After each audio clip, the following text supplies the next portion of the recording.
Pakinggan po natin itong naging reaksyon ng isang, para sa akin DDS po siya or kapulahan. Pakinggan po natin itong reaksyon niya sa naging pahayag or mensahe ng isang netizen para kay VP Sara. Pakinggan po natin at atin pong bigyan ng reaksyon. Eto na po. So kahit hindi maganda yung pakiramdam ko, I need to react on this kasi nakita ko siya sa FYP ko. Panoorin muna natin bago yung reaction. Dear Fiona, alam mo ba na sa PUP ay sobrang init? Kung yung 125 million, kahit yung 5 million lang doon, pinondo mo sa aircon namin. Di ba be? Hindi yung kung san-san mo dinadala. Charot. Ayan oh, tignan mo. Mga nagpapaypay. Nasaan ang awa mo? Baka mamaya maging kalaban ako ng bayan. Ako po ay kumakatok sa iyong mabuting kalooban, Miss Fiona. Kabitan niyo po kami ng aircon sa lalong madaling panahon. Nasasayang po yung rejuvenating namin. Tsaka yung sunscreen. So ayun, sobrang na-trigger ako dun sa video na yun. Mo Barney, unang-una mag-aral ka munang mabuti bago ka makapag-demand ng ganon sa Vice President, no? Hindi po sakop ng DepEd na hawak ni VP Sara ang Commission on Higher Education. So yung mga college student is being handled by Commission on Higher Education. So you're barking on the wrong tree, di ba? And alam mo, ginastify mo lang na kailangan talaga ng confidential fund para matignan kung yung mga tinuturo sa inyo sa paralan ay tama ba, no? Hindi naman kayang gawin ng ano yan ng intel natin eh. So yung confidential funds will provide us confidential information kung tama ba yung pinagtuturo ng mga teacher kasi wala kang values.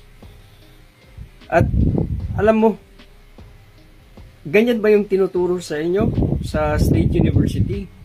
Libre na nga yung tuition nyo, magdidemand pa kayo ng aircon. Diba? Nabuhay naman kami noon. Buti nga kayo may electric fan. Kami wala kaming electric fan. Hindi pa yung State University. It's a private school ako nag-aaral. Wala namang electric fan. Wala naman kaming demand na ganyan. Nagbabayad pa kami ng mahal. Yung kaartihan nyo, diba? So mas importante pa yung luho mo kaysa sa seguridad ng mga kabataan sa elementary at sa high school. So mas importante pa yung luho nyo kaysa sa kinabukasan ng ating kabataan na nare-recruit ng mga leftist group at nagiging napapariwara kasi yung buhay nila ay napupunta na sa pakikibaka at pakikipaglaban-laban sa gobyerno. So if that is the kind of reasoning that you have, kailangan talaga natin ibalik ang ROTC. No, wala kayong disiplina. And calling the Vice President Fiona, sir, look at yourself muna. Bago niyo siya tawagin Fiona si VP Sara, di ba? Mandalamin naman kayo. And ano bang klaseng values ang tinuturo sa inyo sa bahay? So, your attitude reflects how you are being taught sa bahay and sa school. So, kung wala kayong galang sa President ng Pilipinas, anong klaseng pagpapalaki ang ginawa sa inyo? So, we really need confidential funds for us to know if yung mga tinuturo ba sa school is within the guidelines pa rin. Lalo na yung CHED, no? Hindi lang DepEd, pati na rin yung CHED, isali nyo. Kasi this is a justification that our children and our youth are not being taught proper values. And wala nang pagmamahal sa bayan, wala nang respeto sa mga matataas na opisyalis ng pamahalaan. You can disagree, no? Kung hindi kayo sang-ayon sa confidential funds, but may pinag-aralan ka. So you need to act based doon sa sa pinag-aralan mo. Pero sa pinagsasabi mo, napaka-unprofessional mo. No? So, at proud ka pa sa pinagagawa mo. So, I just hope that the Senate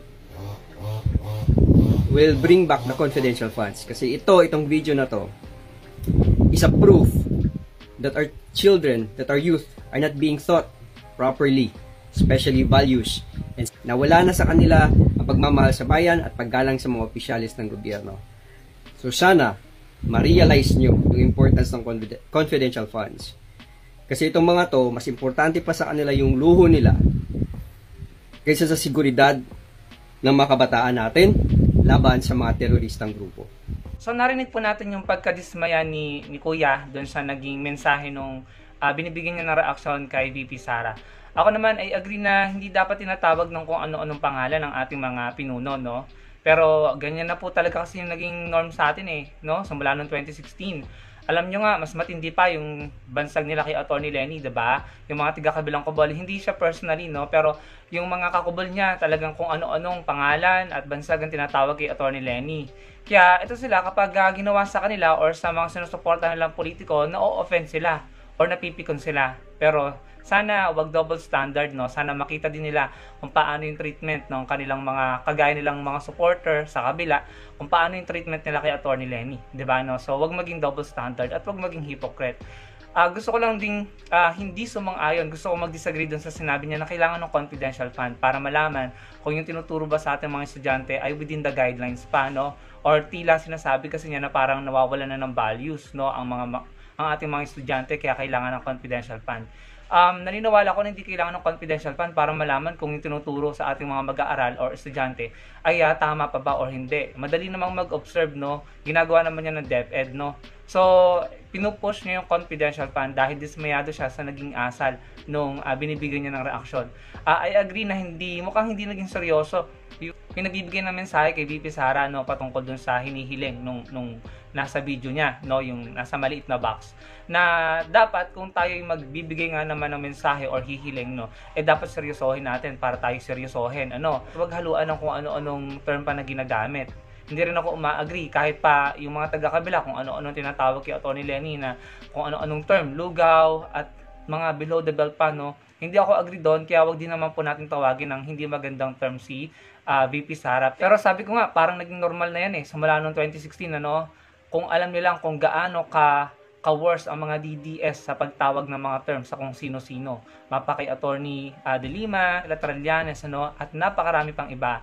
Pero wala. Sa totoo lang, sila talaga, sa akin palagay, sila talaga yung nagsimula ng mga ganyang sistema ng insultuhan, pikunan, Kaya naman, pag binalik sa kanila, sila ay napipikon din at natitrigger. Sabi niya, natrigger siya, So, ayan po ang resulta ng mga pinauso, ng mga taga-kabilang kubol, ng mga DDS, ang tawag pa nga nila, 'di ba? Sila yung nagsimula ng dilawan, sila yung nagsimula ng lugaw, sila yung nagsimula ng lutang, sila yung kung ano-anong tinawag, sa mga politiko na hindi nila sinusuportahan. Ngayon, kapag ibinalik sa kanila, ay napipikon pala sila at hindi nila matanggap at nat-trigger sila, So, wag na po nating pamihasain ang sarili natin sa ganyan.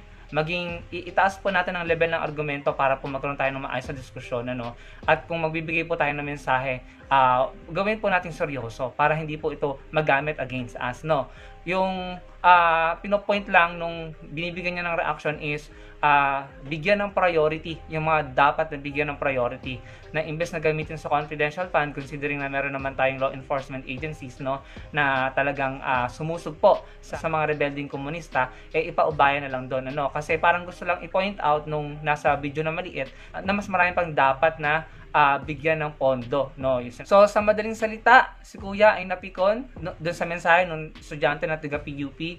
Isa din sa gusto kong i-point out, sabi niya, mag-aral munang mabuti yung taga PUP, siguro hindi alam nito ni Kuya kung gaano kahirap makapasok sa PUP. For sure, nag-aaral lang mabuti yan, scholar ng bayan yan, dahil matatalino po ang nakakapasok sa UP at PUP, Nga lang, talagang iwasan na po natin yung paggamit ng mga term na hindi kaaya-aya para po tayo mapakinggan, Gusto ko lang din sabihin sa kanila, dito kala Kuya, na wag double standard at wag hypocrite dahil sa kabul nila, hindi siya personally, sa kabul nila, mas worse pa yung mga term na ginagamit, specifically kay Atty. Lenny, Kaya ngayon, ayan, hindi nadana sila, napipikon sila at natitrigger, So kayo, ano pong masasabi nyo dun sa mga naging mensahe or sinabi nito ni Kuya patungkol dun sa reaction niya dito sa estudyante na nasa box na maliit, no? Ilagay niyo lang po sa comment section below. Ang gusto ko lang sabihin, bago ko tapusin ito, hindi ako sang-ayon sa sinabi niya na kailangan ng confidential fund para malaman kung tama pa ba ang tinuturo or yung values na itinuturo sa ating mga estudyante. Kayang-kayang gawin yan, kayang-kayang alamin yan kahit walang confidential fund. Kasi hindi naman kailangan confidential ang pag-observe or pag-alam dyan, ano? Kailangan dyan ay lantaran, ano? Yung observation ng mga principal, ng mga guro, ng mga DepEd officials sa ating mga kaguruan kapag nagtuturo sila. Pwede naman nilang tignan yan, ano. So, hindi ko lang gets kung bakit kailangan maging confidential or kailangan ng confidential fund. Pangalawa, wag sanang hypocrite at wag double standard, no. Minsan pare-pareho tayo na may ganung pagkakamali, pero mas worse po talaga sa kanila, sa kubo nila. At sa akin pong palagay, sila nagpauso ng ganyang sistema na insultuhan, kutsaan at gamitan ng mga term na nangungutya sa mga politiko, no. So, yun lamang po ang aking maigsing reaction para dyan. Kayo po, ano pong masasabi nyo? Ilagay nyo lang sa comment section below. Huwag nyo pong kalimutang i-like ang video natin at makita po tayo sa susunod kong reaction video. Salamat po.